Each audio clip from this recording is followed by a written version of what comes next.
वबा आपके ऊपर आ जाता है, उसके बाद आप सिर्फ खजाने से पैसे निकाल के फेंकते हैं। जनाब वाला, चीजों को पैसों से रोका नहीं जा सकता। अच्छी हिकमत अमली वो कौमों को वबा से, अमराज से, इस अशरातुल हज से, सैलाबों से और तूफानों से बचाती है। पैसे नहीं बचाता। 5 अरब रुपए कोरोना की मद में खर्च किए गए। नई हेल्थ कहते हैं सिटी सेंटर, नए हेल्थ सेंटर्स बनाए जा रहे हैं, हेल्थ सिटी बनाई जा रही है। आपके हॉस्पिटल्स में खिड़कियां टूटी हुई हैं।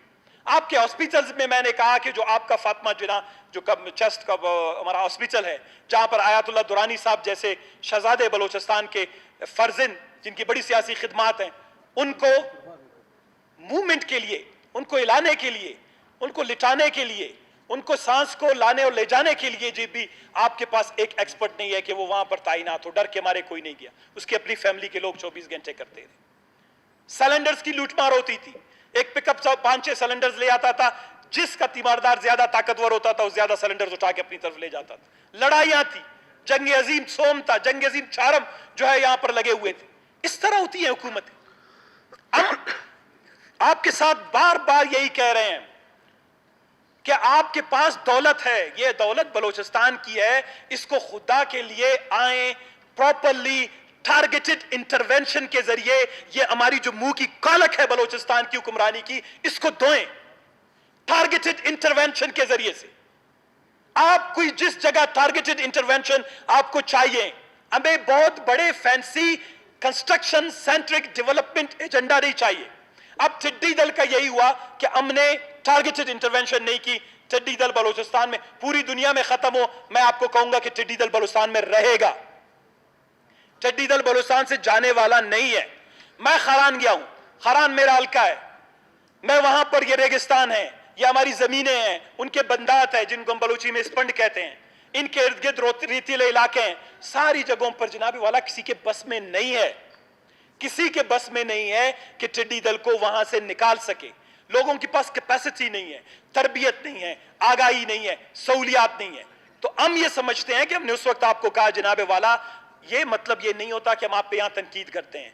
हम आपको बार बार दावत दे रहे हैं कि बलोचिस्तान को इस अंधेरों से निकालने के लिए, बलोचिस्तान की नाव को, बलोचिस्तान की कश्ती को डूबने से बचाने के लिए डायलॉग डायलॉग डायलॉग की जरूरत है। ये फोरम है, हर चीज पे आए बात करते हैं। आता हूं जनाब वाला टिड्डी दल के साथ बिजली पे मुंसलिक है। बदकिस्मत सूबा,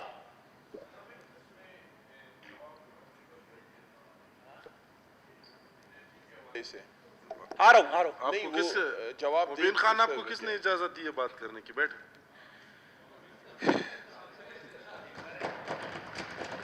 जनाब वाला शुक्रिया। जनाब वाला देखें, अब जो मैं यही बात कर रहा था, ये टिड्डी दल से मुंसलिक है। क्योंकि जब टिड्डी दल ने हमारी ज़रात को, हमारा गुजर बसर है क्या?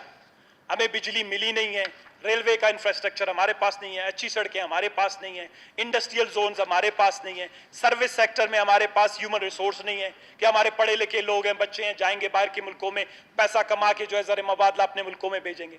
गुजर बसर हमारा, ज़रात का दूसरा गुजर बसर एक तो टिड्डी दल ने तबाह कर दिया, दूसरा टिड्डी दल की वजह से जनाब वाला प्याज की काश्त खत्म खराब हुई। कपास बहुत बड़ी बलोचिस्तान के अंदर एक जरी अजनास के तौर पर आता है, खरान जैसे इलाके में लोग कपास की काश्त नहीं कर सके।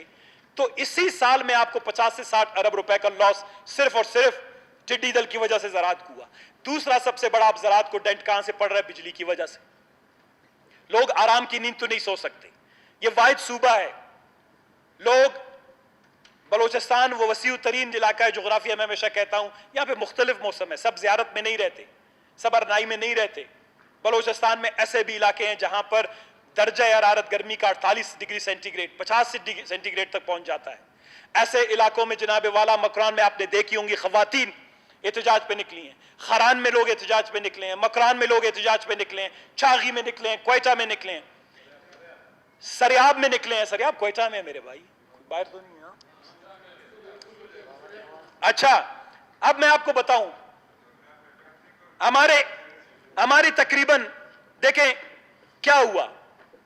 बलोचिस्तान की इस वक्त बिजली की जो डिमांड है या बलोचिस्तान की जो तलब है वो तकरीबन 1800 मेगावाट से ज्यादा है। मैंने पिछली दफा 2-3 दफा बिजली पे तफसील से बात की, और इस वक्त जो बिजली बलोचिस्तान को फराम की जा रही है वो 600, 700 या ज्यादा 900 मेगावाट से ज्यादा, जब वो बिल्कुल अपने पीक में होता है, बलोचिस्तान को सप्लाई होती है।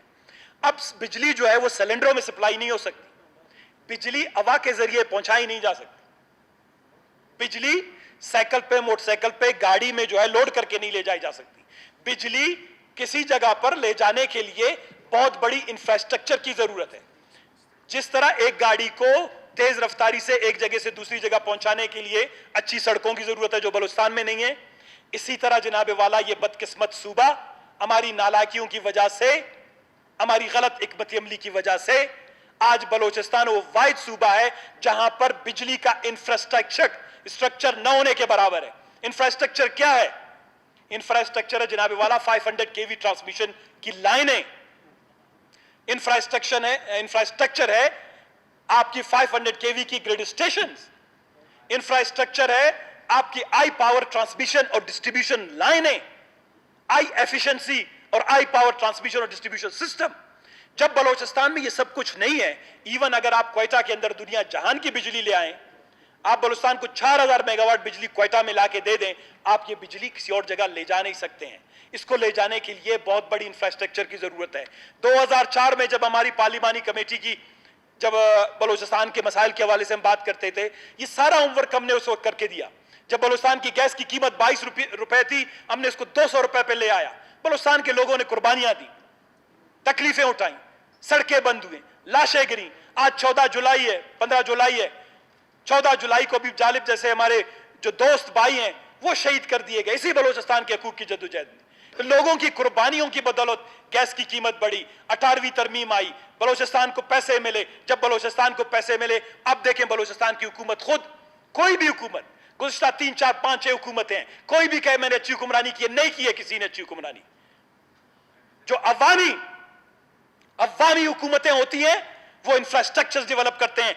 बिजली किस लिए होती है जनाबे वाला? पंखा चलाने और एसी चलाने के लिए नहीं होती। बिजली तालीम के लिए जरूरी है जनाबे वाला, बिजली रोजगार के लिए जरूरी है। मैं आपको एक छोटी सी मिसाल दूं, 2013 और 14 में जब सीपेक के हवाले से एमओयू साइन हो रहे थे, मैंने पहली जो 2-3 आर्टिकल्स लिखे बलूचिस्तान के पर्सपेक्टिव में सीपेक से रिलेटेड, मैंने उन तमाम आर्टिकल्स में मेरा सारा जोर यही था कि खुदा के लिए सीपेक से जो बिजली पैदा होंगी, जो पहले फेज में जो अर्ली हार्वेस्ट का फेज है इसकी बिजली अगर आप इसके कारखाने बिजली पैदा करने के वो बलूचिस्तान में नहीं लगा रहे, खुदा के लिए इसका इंफ्रास्ट्रक्चर बलूचिस्तान में बनाएं, वहां से ये बिजली बलूचिस्तान सप्लाई करें।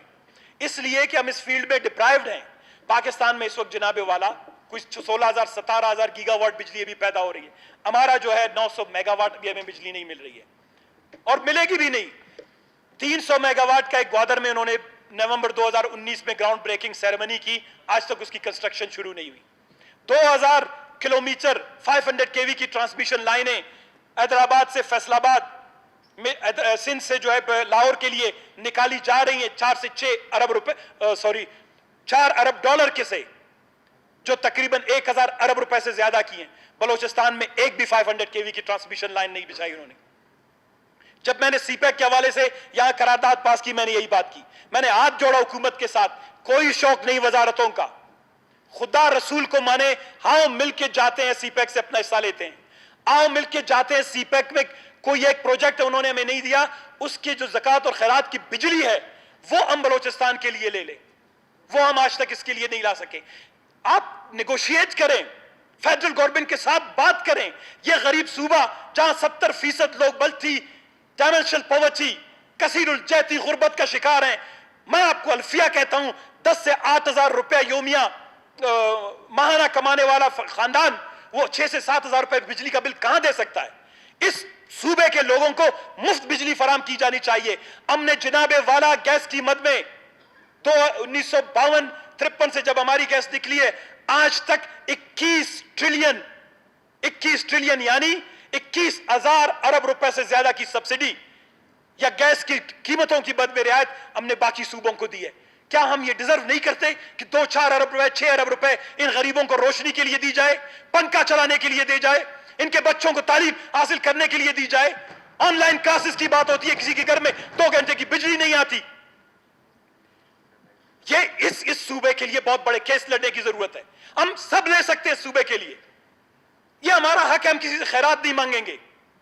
हमने इस मुल्क को दिया है, हमने इस मुल्क को अपने वजूद से, अपनी ताकत से, अपनी हैसियत से बढ़कर इस मुल्क को दिया है।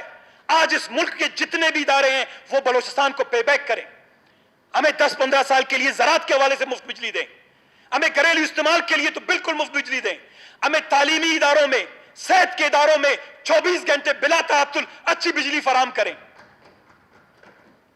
आज अफसोस की बात है जनाब वाला, बलोचिस्तान में बेरोजगारी क्यों बढ़ रही है? मैंने उस वक्त कैलकुलेट किया, जब सीपैक की बहुत बड़ी बात हुई, पंजाब और सिंध हमारे दो भाई सूबे हैं, खुदा उनको इतनी तरक्की दे कि वो चांद तक पहुंच जाए।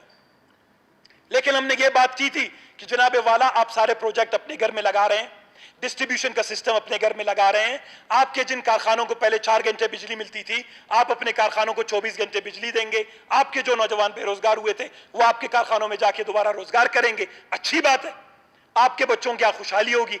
हमारा क्या होगा?